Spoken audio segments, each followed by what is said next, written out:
Hi, welcome back to Sow, Grow and Cook in the second installment of the Small Space Gardening collaboration videos. Make sure you check out the other YouTubers who've got videos on this same topic. I'll leave a link in the description box below, so make sure you check them out. Okay, so this month we're going to focus on what I'm going to be planting in my small square foot gardening raised bed made with a pallet collar.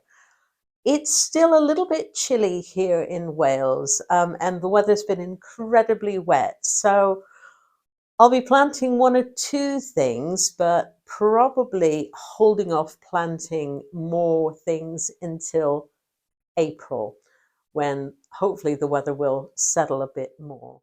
So I've got a couple of different ideas depending on whether I divide my pallet collar raised bed into 4 sections, which will give me slightly more area to plant the things I like, but with less variety, or to divide it up into 6 sections, which is more of a square foot space for each of the sections. So you have more variety, but fewer of the things that you like.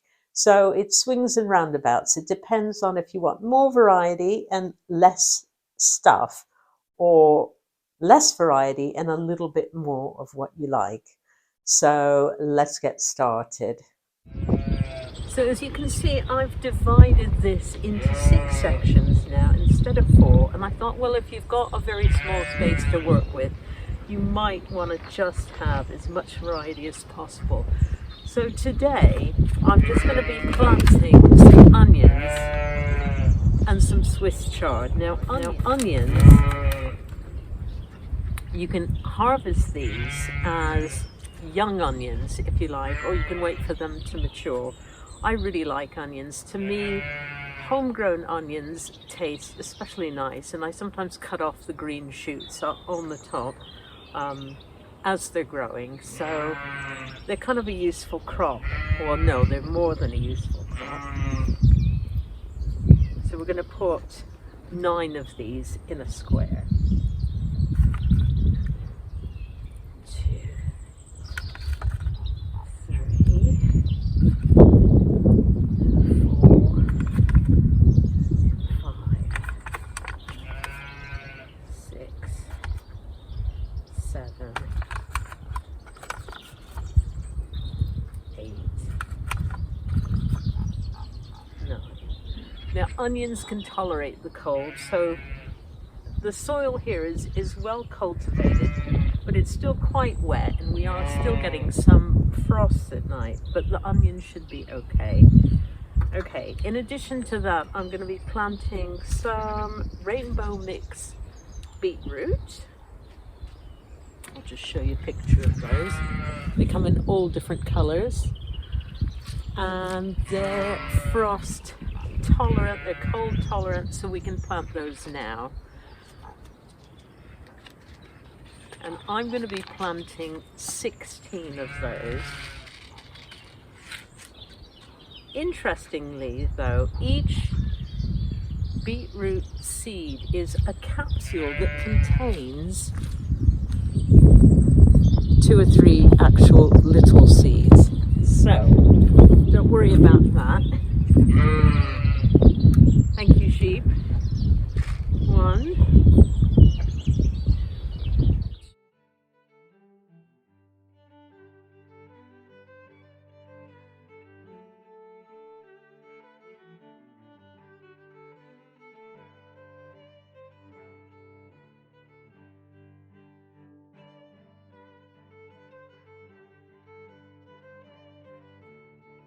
So I'm planting 16 with a couple extra just for good luck. I've had to do a voiceover now because the wind outside is so strong and the sheep are making such a racket. It'd be really hard for you to hear anything I'm saying. Anyway, these, like I said, are fairly cold tolerant. They should come up in good time. And that's all I'm going to plant outdoors for now. So another thing about the beetroot is it's kind of a dual purpose crop because you can use some of the leaves for salads or cook it like spinach. Tastes a little bit like Swiss chard, a spinachy, salady taste. And these other four sections I'm going to be cultivating or planting in a few weeks' time when the soil has warmed up and they'll have a better chance of growing well in cultivating those to maturity. So let's go inside and take a look at what else I've got planned for the other four spaces. Okay, so here I am back in the warmth and comfort and relative silence of the house, and I don't have the wind blowing and the sheep bleating. Okay, so other things we're going to be planting in those four other sections. I've got some little gem lettuces that I'm going to plant when they're a bit bigger.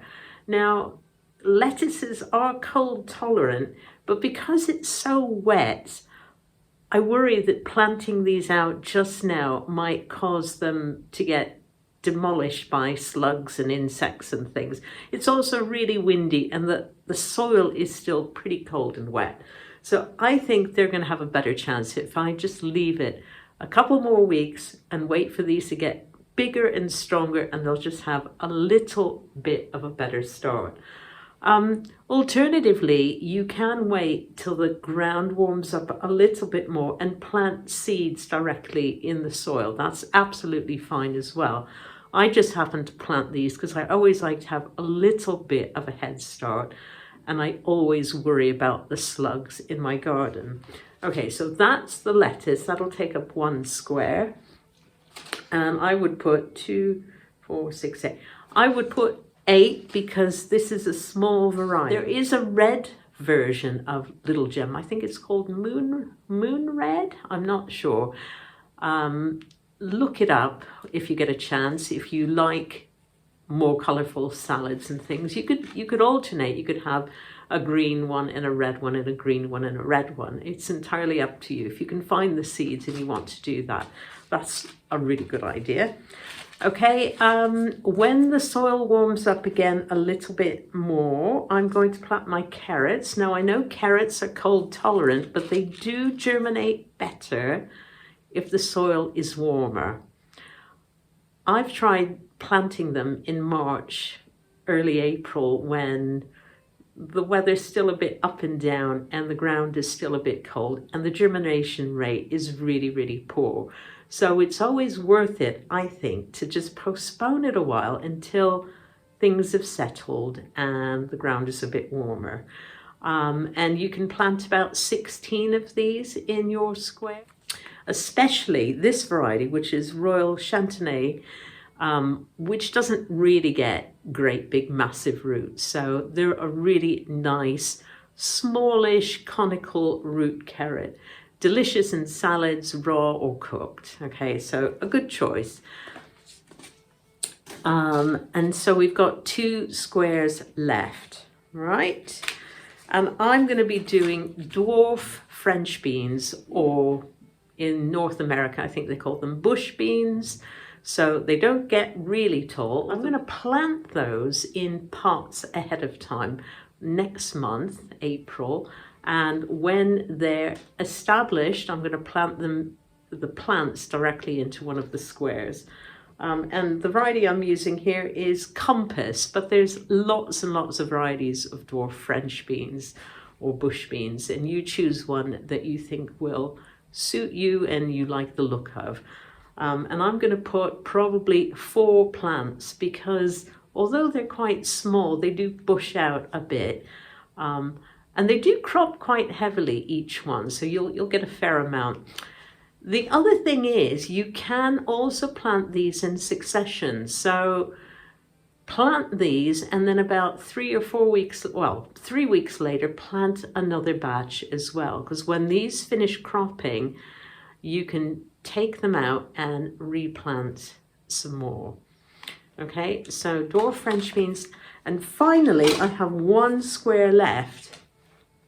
And I'm going to be planting, this is a bit of an experiment for me, I've got some tiny little tomato plants, and I'm going to plant one of those in one of the squares. And the variety I've chosen is Red Robin. Now, Red Robin is a dwarf variety. It only gets about 12 inches high, or 30 centimeters, and its spread is not very wide. So it'll be, I think, perfect for one of those squares. And that way I'll have a nice salady, I'll have a few nice salady crops. I'll have tomatoes, I'll have some lettuce, I'll have some onion tops I can harvest, maybe some beetroot leaves, and make a really nice salad. I'll have some French beans, I'll have some carrots. So you've got root crops, and you've got salad crops, and you've got fruiting crops. So really 6 different things in a very small area. And that's why I've chosen the ones that I've chosen. And I think they're a good selection, but you may want to choose differently. So have a look up at square foot gardening and look at the sorts of things and the numbers of things that you can plant in your space. And thank you very much for watching, and we'll see you next time. Bye for now.